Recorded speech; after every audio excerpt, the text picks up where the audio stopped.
3, 2, 1, partez. Allez, go. Oh là là.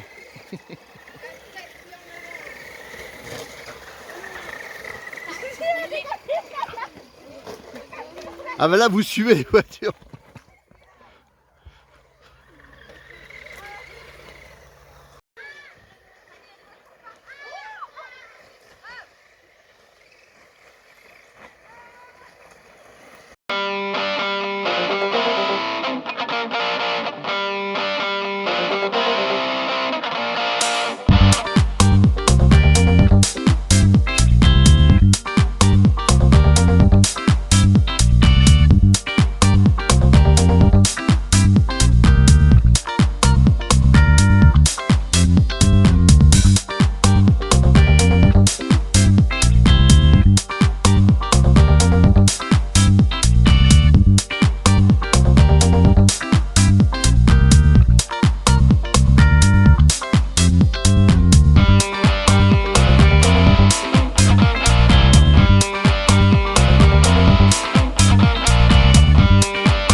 Bonjour lecteurs de notre chaîne YouTube et aux membres du forum de rcmag.com. Alors je viens vous faire une vidéo bilan d'un méga essai avec le Funtech MTX. Alors je rappelle, j'ai déjà fait des vidéos sur cette voiture, des essais, plein de choses. J'en utilise une régulièrement, celle de Cyril, c'est celle qui est là, voilà, c'est celle des voitures des essais. Donc celle-là, je peux dire qu'elle a beaucoup tourné, hein. Et elle est d'origine, j'ai rien bricolé dessus. Elle est sortie de boîte, j'ai allumé, et voilà. Il y a le domaine Bois de Rose, Jean-Luc du domaine Bois de Rose. Alors je rappelle, c'est si vous venez dans le Midi, vous êtes en camping-car par exemple, vous pouvez vous y garer. J'ai fait une présentation déjà, il y a un sujet sur le forum aussi. C'est un domaine viticole et il a ouvert, c'est multi-activités en fin de compte. Alors il y a 2 circuits mais méga grands de crawler, il y a une piste TT, maintenant il y a des terrasses, je crois il y a 150 mètres carrés de terrasse pour faire des fêtes, des machins. D'ailleurs là aussi je vous l'ai présenté en vidéo et en photo. Il y a un circuit de kart cross pour les enfants, de trial pour les motos anciennes. Et il y a maintenant un parcours qui est super grand, Koh-Lanta, enfin je sais plus le nom exactement, mais c'est un parcours, voilà, ils reproduisent un peu comme le jeu Koh-Lanta, c'est super bien fait. Et là, il m'avait demandé de l'aider pour, il y a plusieurs des centres aérés qui l'ont contacté. Là, ça permet de faire plein d'activités, pour eux, c'est très bien. Et il y avait 40 et quelques, 44 enfants, je crois, des petits, je crois que c'était entre 7 8 ans jusqu'à 12 ans. Et il fallait lui donner un coup de main, et moi je devais m'occuper de la partie tout terrain. Et pour ça, il avait essentiellement des crawlers, parce qu'il a des voitures à la location. Il avait essentiellement des crawlers, donc pour la partie crawler, ça c'était bon. C'était avec des swingers, d'ailleurs, qui m'ont posé quelques petits problèmes, un peu de préparation, mais bon, dans l'ensemble, ça a été. Mais surtout, il avait rien entêté.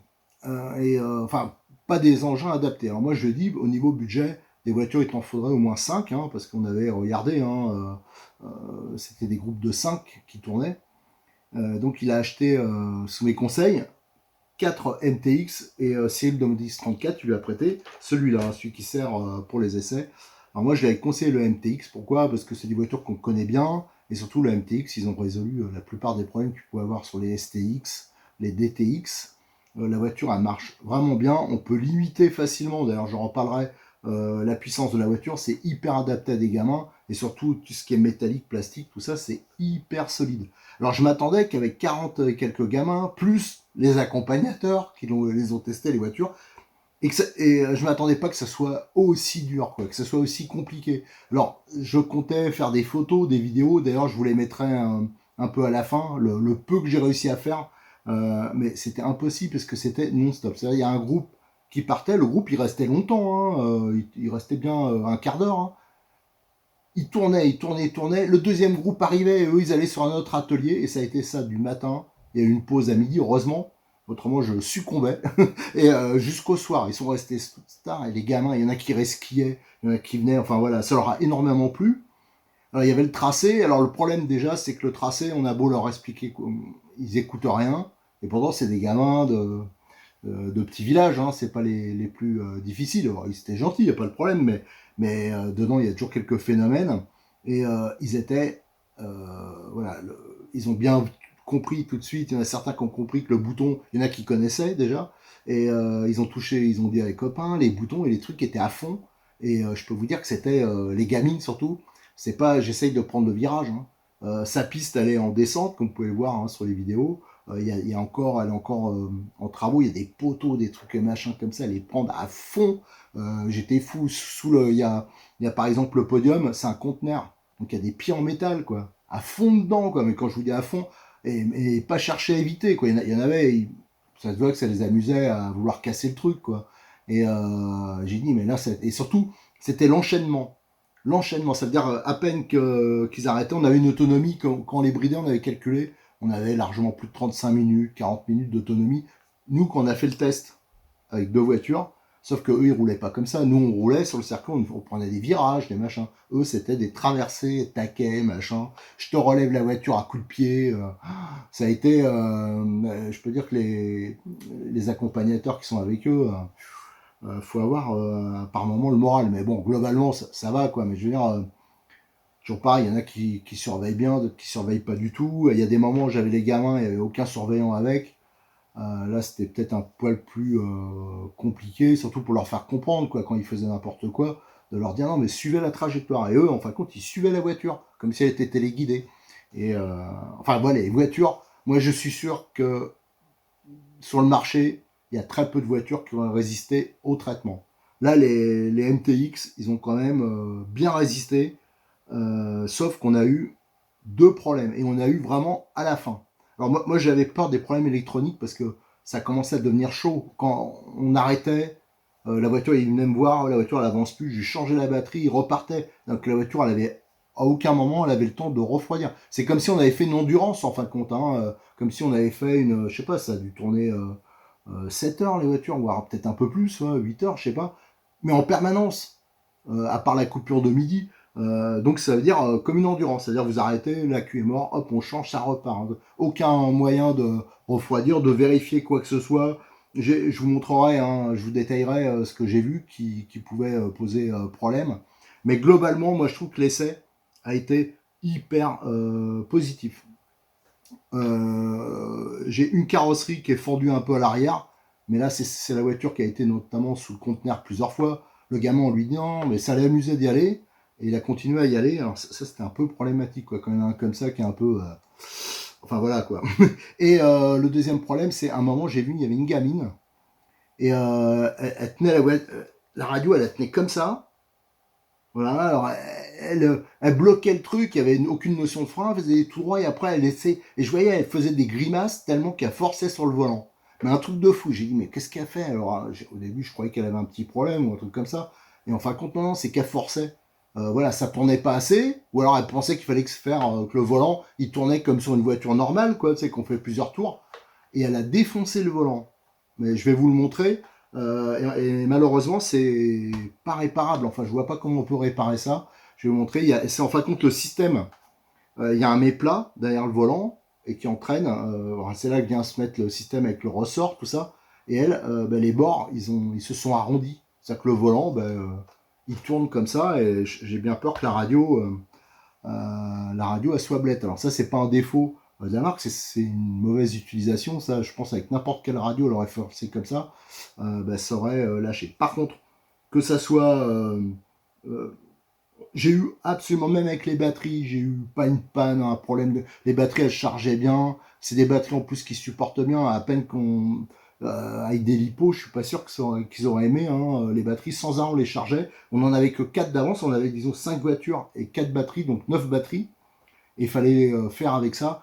Et ça a été quand même. Je dis, pour moi, ça a été. J'étais mort à la fin. Hein, parce que j'ai couru tout le temps. C'était une course d'endurance. Voilà. J'ai fait mécano, une course d'endurance, sauf qu'il y avait 5 voitures. Ce qui est très bien, par contre, c'est qu'à aucun moment, sauf les 5 dernières minutes, on a eu. Il y avait toujours 5 voitures qui tournaient. Voilà, à part quand je changeais la batterie, mais c'est assez rapide. Donc on n'a pas eu un moment, une panne, où on a été obligé de dire aux gamins, à un gamin, bah non, toi tu peux pas tourner, ou il faut. Parce que ça, je le sentais mal. Les autres gamins, ils lui auraient pas passé la voiture, hein. Il y a que les 5 dernières minutes, il y a une voiture, je voyais qu'elle merdait. Je pensais que c'était les gamins qui faisaient n'importe quoi, et en fin de compte, j'ai vu que il y avait un problème de direction. Donc, les deux pannes qu'on a eues, c'est la radio, je vais vous le montrer, et je pense qu'on a niqué un cerveau de direction. Et pour moi, déjà, c'est un miracle que les autres aient tenu, parce que je vous dis, ça a été une boucherie. Allez, je vais vous montrer déjà le problème avec la radio. Alors j'ai mis 3 des bolides, hein, des 5 bolides devant moi, hein, alors, je vais les vérifier. Alors, à savoir que je viens d'allumer les radios. Entre-temps, je pensais qu'il y avait un cerveau de direction qui avait foiré. Et là, ça remarche parfaitement. Alors, par contre, il y a des petits morceaux de cailloux qui sont tombés quand j'ai un peu secoué. J'ai fait exprès de ne pas les nettoyer, hein. Donc, est-ce que c'était juste un morceau de caillou qui coinçait? En tout cas, ça a l'air de marcher. Vous allez voir, je le mettrai en route après. C'est même très rapide par rapport aux anciens STX et DTX. Enfin, les anciens, les versions précédentes. Moi, je trouve que le cerveau, vous allez voir, il est plutôt actif. Alors, par contre, une des radios, donc je vous avais dit, hein, le volant, ça avait cassé. Enfin, c'est pas vraiment cassé, c'était utilisable. Mais bon, c'était tout pourri, quoi. Le volant, il coinsouillait. Comme vous pouvez le voir, la radio, je l'ai entièrement décortiquée. Alors, on peut voir, hein, d'ailleurs, au passage, ça permet de voir que c'est une électronique quand même relativement simple. Ici, c'est la gâchette, hein, donc le petit ressort. Et là, on a le potentiomètre donc de la direction avec le ressort de rappel de la direction. Voilà, vous voyez, donc c'est vraiment très simple, très facile à démonter. Ici, il y a la petite cam, hein. Et là, on a le volant. Et c'est là qu'il y a eu le problème. Alors ici, il y a le système, on voit avec le mets-plat, l'entraînement. Donc ça va dedans, en fin de compte. Voilà. Et là, en fin de compte, ça sert normalement de buter ici, les petites oreilles qu'il y a là. Je ne sais pas si on les voit bien. Et en fin de compte, les gamins, en forçant comme des malades, c'est arrivé sur une radio, hein, eux, ils pensaient, comme j'ai dit, que c'était comme la voiture à papa, que ça devait faire 2 tours. Et en forçant bien, ils ont pété les oreilles ici. Et là, je vois mal comment le réparer. Alors bien sûr, on pourrait essayer de reconstituer cette petite partie. Mais bon, voilà, bon, ça, si Jean-Luc veut le faire plus tard, pourquoi pas. Ce que je vais faire, moi, c'est que l'avantage, c'est que la radio, elle se vend seule. L'émetteur seul, c'est pas trop cher. Donc, je vais lui changer l'émetteur et je vais en profiter. On va changer l'émetteur et on va regarder ensemble comment on fait la synchronisation. Parce qu'apparemment, je vous avoue qu'il y a longtemps que je ne l'ai pas fait, mais de mémoire, la synchronisation, c'est un peu spécial. Cette voiture, c'est un peu différent d'autres radios. Donc, en changeant l'émetteur, on fera en même temps la synchronisation. Et comme les voitures, il n'y a pas de problème particulier, hein. Je vous dis, le seul truc que j'ai eu, alors je ne sais plus sur laquelle que c'est, elle a pris des pètes pas possibles. Voilà, toujours la 14, hein, parce que l'émetteur, en fin de compte, où ça a pété, c'est le 14. Et voilà, la carrosserie s'est fendue juste derrière là. Alors je vais mettre du scotch. Ce qu'il aurait fallu, en fin de compte, c'est les renforcer, les carrosseries, hein, mettre un peu de scotch devant, derrière, il n'y aurait pas eu le problème. Mais je vous dis, avec une utilisation normale, je pense qu'il n'y aurait eu absolument aucun souci. Tiens, d'ailleurs, laquelle qu'on va ouvrir? Alors, je vais pas ouvrir celle à Jean-Luc. On va le faire sur la voiture à Cyril, hein, de Model X 34. Ça, c'est sa voiture. Elle a beaucoup plus de roulage. Alors, à savoir, hein, je le répète, là, c'est comme si les voitures, elles sortaient d'une endurance, mais pas une endurance pour rire, hein, une endurance de 6-7 heures. Voilà, sans s'arrêter, hein. Vraiment, ça a été infernal. Donc c'est pour ça que je précise bien, hein, il y a très peu de voitures, enfin je vois pas les voitures qui auraient pu résister à ce traitement. Donc ce qu'on va faire, comme celle-là, elle avait roulé au moins 2-3 heures de plus, je vais au moins ouvrir ici. On va ouvrir la coque pour voir l'état de la transmission, notamment le pignon moteur, un peu, voilà, des choses comme ça. Et surtout, s'il y a beaucoup de saletés qui ont été se foutre dans la transmission. Ça peut être intéressant. On va regarder aussi le nouveau cerveau. Bah voilà. Ah non, oui, oui, oui, bien sûr, celle-là, oui, il y aura le nouveau cerveau à voir. Enfin voilà, des choses qu'on peut faire. Moi, ce que j'aimerais bien faire par la suite, celle-ci, c'est peut-être lui mettre l'option amortisseur hydraulique. Mais il est vrai que là, ça nous a absolument pas manqué. Pourtant, la piste, elle est vraiment abîmée. Et même quand ils débridaient, qu'ils allaient comme des malades un peu n'importe où, à aucun moment, par exemple, les voitures se sont gamellées parce que la suspension était pas bonne. En fin de compte, je trouve que la suspension, pour un truc où il n'y a pas d'huile, ça marche vraiment plutôt pas mal. Et les pneus sont quand même assez polyvalents. Et voilà, grâce, comme ils, voilà, ils sont pas moussés, donc ça permet de bien participer à l'amortissement.